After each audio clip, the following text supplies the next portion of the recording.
Well, June is definitely here. The heat is kicking, and we're so close to finishing this shed, but the heat is kind of killing my desire to push things too hard. But what I'm going to do today is start working on the battens. So the board and batten effect that I want to do on part of my siding. It's going to be like a 1x2 strips of wood, 6 foot long, all around the bottom part of the building. Spaced 1 foot apart is what I'm going to go for, I think. And to save money, I could have bought 1x2s at Lowe's or some lumber yard.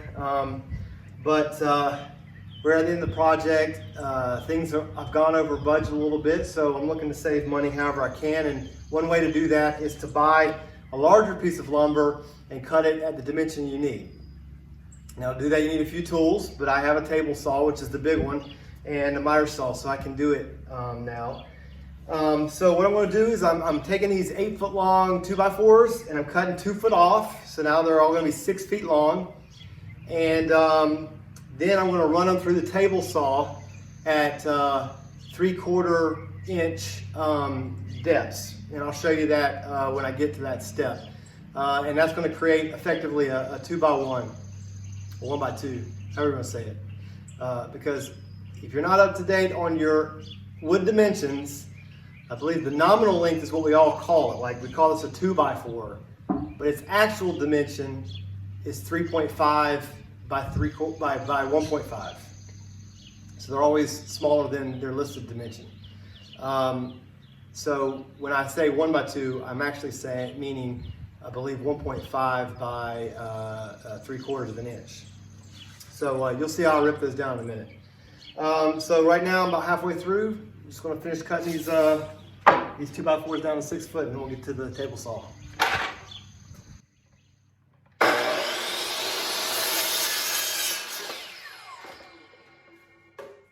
All right, got the table saw set up. So I've adjusted my fence to 3/4 of an inch thick.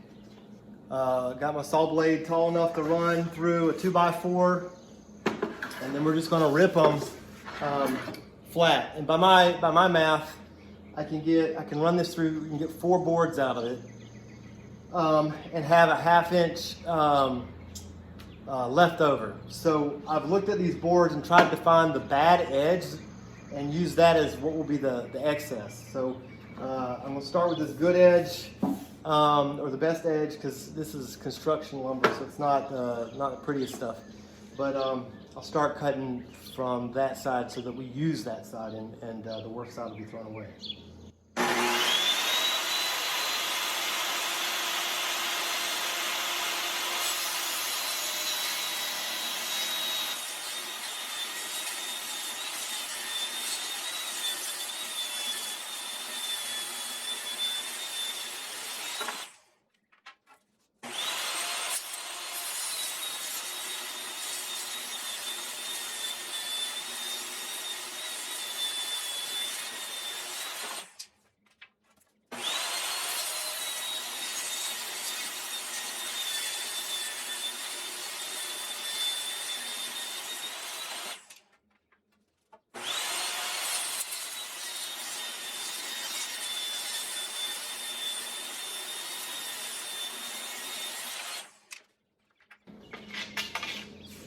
That's the trash.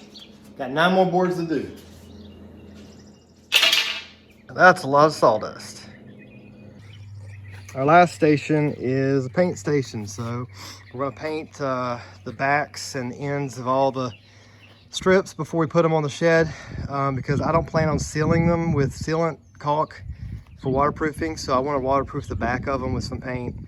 It's easier to do it up here than it is down there. So we're just going to paint them all up here, let them dry, and then whenever we install them, they'll be ready to go. All right, so the floor, we're putting a coat of an oil-based paint. It's this stuff, floor utility, gloss enamel, all-purpose oil base. It's sort of boring looking paint can. It was hard to find in Lowe's, and it was nice and cheap.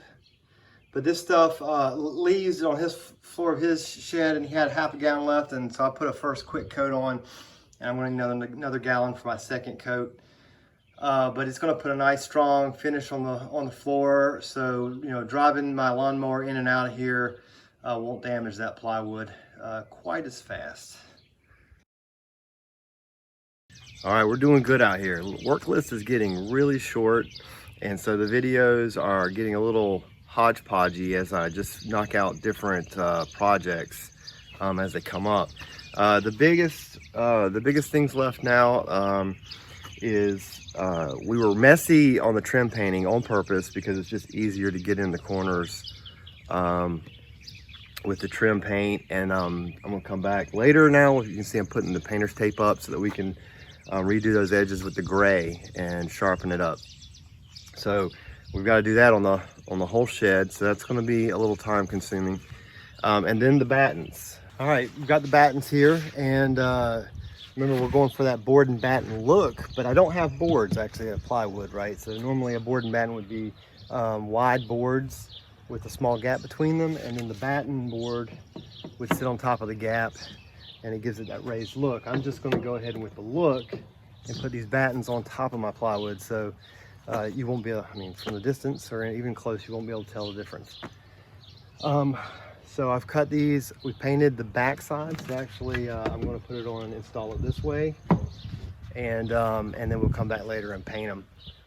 And I'm using screws and not nails for this. In my amateur gut feeling, I don't want to use the nail gun on these small thin pieces of wood. It may be fine, but I feel like it would just be so much force, especially trying to nail it at the ends, that would break the boards, and I'm not going to risk it. So instead, I bought a bunch of 1 5/8 inch self-driving screws, star bit, and I've got plenty, so they're going to cover it for this job. And I'm going to put 4 on a board, and let's get started.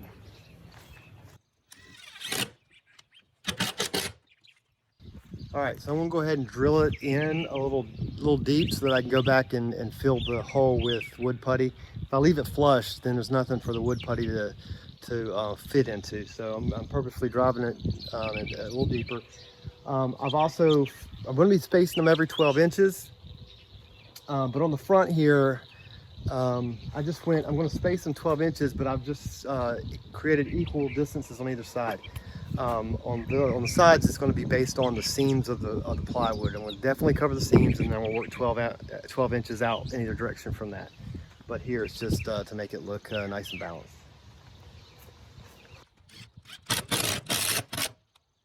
I'll put the top screw in just based on the markings that I measured on the plywood. And then for the bottom screw, I am going to use the level. You know what? These are so warped, kind of bending and whatnot. I may just measure the bottom too and lock that in, and then play with the middle with force.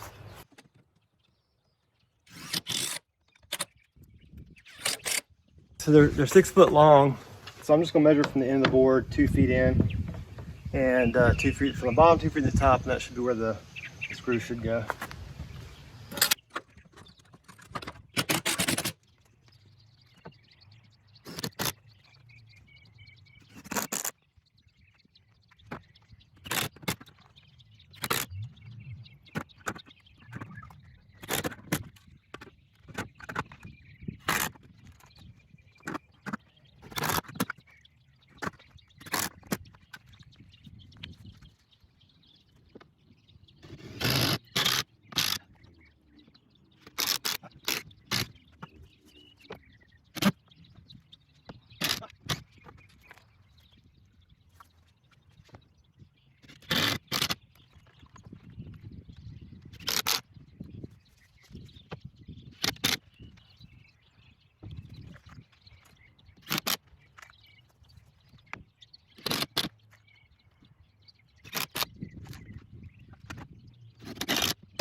Ta-da!